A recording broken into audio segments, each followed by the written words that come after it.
The PlayStation brand had a very low-key 2024, where in the previous years there was at least one big massive Sony-funded AAA big-budget title, if not two, that served the dual purpose of selling a game, as well as convincing gaming non-believers into purchasing a PS5 that is now fast approaching middle age, which, solidarity friend, it will soon be my time to ascend as well. The PlayStation's 2024 campaign was more than a little rough. Sure, there were some hits like, say, Helldivers 2, but many of those games could also be played on PC, i.e. that aforementioned Helldivers 2, and didn't carry the gravitas of a Last of Us or God of War or Spider-Man or The Order 1886. That last one was a joke. And that's even assuming all those games were even good to begin with, which, to be clear, some absolutely fucking weren't. Concord, meaning that 2024 was kind of a dull year for PlayStation fans needing that next killer app, because the gamers who have never experienced any other form of personal hardship were getting fucking desperate. However, the PlayStation 5 did have one saving grace in 2024. One title that, despite its very humble nature, stands head and shoulders above the otherwise mediocre, at best, year that Sony had had. An experience that overall defied the odds and became one of the PS5's best exclusives. And that game was Astro Bot. This Team Asobi developed 3D platformer is a joyful AAA video game triumph in a never-ending sea of interactive failures and just kind of boring games. Acting as a successor to Astro's Playroom, i.e. the very well-liked PS5 tech demo that came pre-packaged with that said PS5, Astro Bot is everything that the current video game landscape isn't, or at least isn't outside Nintendo. Unlike so much of the industry, Astro Bot is a non-open world, non-live service, single-player title that is lively, vibrant, fun, and feels like it was made by actual human fucking beings. If anything, it has a soul. What a concept. Starting with its story, Astro Bot follows the titular Astro, as he and all the other bots are essentially flying in a spacecraft that looks exactly like a PlayStation 5, or the Space Station 5 as I like to call it. And unfortunately for those on board, they are attacked by alien baddies, which ultimately destroy the Space Station 5,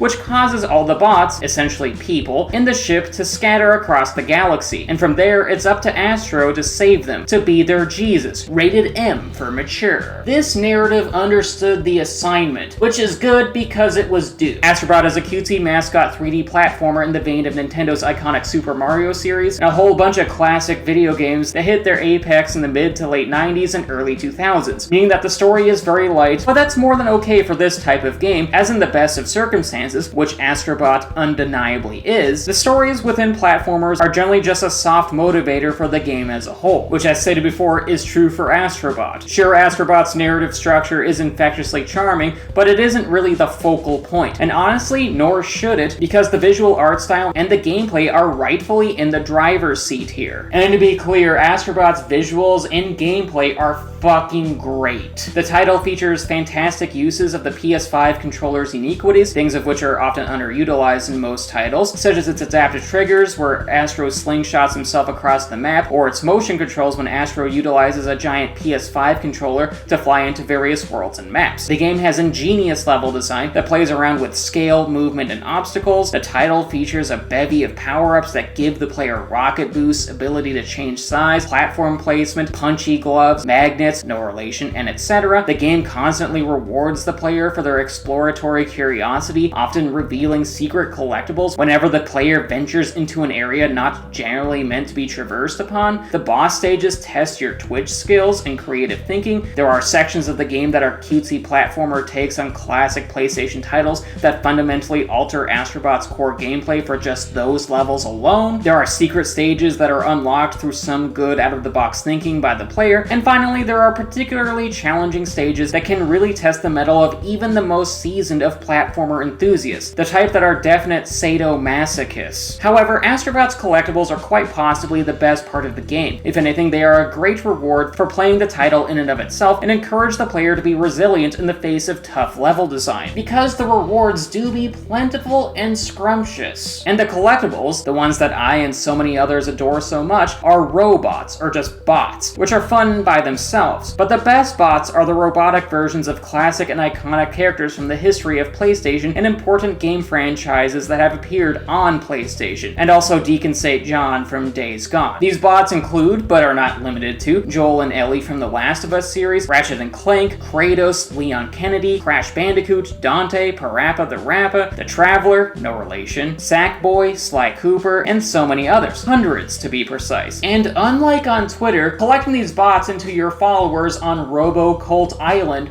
is awesome. Mostly because Astro Bot's collectibles harken to the player's nostalgic sensibilities. Given how many gamers grew up on PlayStation and the impressive libraries of titles that every PlayStation console boasted over the years, we inherently have an emotional investment with the collectibles in this game. Because obviously, speaking for myself, I really needed to find every single character-specific bot to the point that it always motivated me to keep playing the game. Because when starting every level, you never knew when you were gonna run into Nathan Drake or fucking Pyramid Head. It's just the type of collectibles that excites the player and make us want to put Astro in dangerous situations so that we may retrieve these pieces of PlayStation and gaming iconography that we have long-term and complex emotional bonds with. And that's very impressive for a platformer, because in so many platformers, even in great ones, the collectibles don't really offer all that much in the way of tangible rewards or emotional investment, especially in modernity when platformers have removed the need to collect items for lives and such. But with the bots within Astro Bot, our nostalgia and love for video games is what drives us to collect more stuff in the game. It is the goddamn motivation here. Meaning that if you love video games, you are inherently invested with collecting all the character-specific bots. Though to be clear, I was also motivated to accrue the regular and non-character-specific bots as well. Mostly because these bots are also charming, as well as the fact that they help unlock more areas in the hub world that can help the player collect more bots, puzzle pieces, coins that act as currency, PlayStation characters that can't really be made into bot form like say Spyro or Okami, and items important for the gameplay progression that unlock the next set of stages and levels. The regular bots serve a purpose too, unlike Concord, meaning that whether or not we are discussing character-specific bots or just regular 9-to-5 bots, these collectibles motivate the player to further engage with Astro Bots and garner more items and such. Because when it comes to these collectibles, you want all of them. Because to be clear, these bots are the baseline to all of the collectibles in the game. The puzzle pieces, which are discovered in the stages, the stage select menu, and in hidden areas of the hub world, unlock new buildings within that aforementioned hub world, which add new intricacies to the game and create all new collectibles. For example, the puzzle pieces unlock the Gacha Lab, which features a gacha machine, the Dual Speeder Garage, which is where you alter the cosmetic to your flying PlayStation controller, the Changing Room, which alters Astro's cosmetic appearance, and Safari Park alongside a photo mode, which houses other PlayStation critters and beings that cannot be made into bot form, like say the Tallnecks from the Horizon games. Now before we go any further, let me circle back to the gacha machine. As stated earlier, the first building, the Gacha Lab, features a gacha machine, which is essentially a randomized toy dispenser that is fairly common in Japan. And in Astro Bot, they function similarly but for cosmetic unlockables. Winning items gives the player with those earlier mentioned cosmetic appearance changes for Astro in the Changing Room, as well as alterations to the PlayStation controller for the Dual Speeder Garage, and can add cool critters from Safari Park. Yet the coolest gacha machine unlockables are the backgrounds and cool little animated environments for all of your collected bots, who, once collected, all dwell in the hub world, reside near the crashed Space Station 5, and surround and obey Astro's every command as if he were a messianic figure of the Holy Scripture, which when earned, the backgrounds and other materials add further stylistic flair to the behavior of your beloved collectible bots, like say Joel and Ellie hiding behind a brick wall from a clicker, or Parappa the Rapper laying down some beats. Just some really cool shit that adds some intricacies to the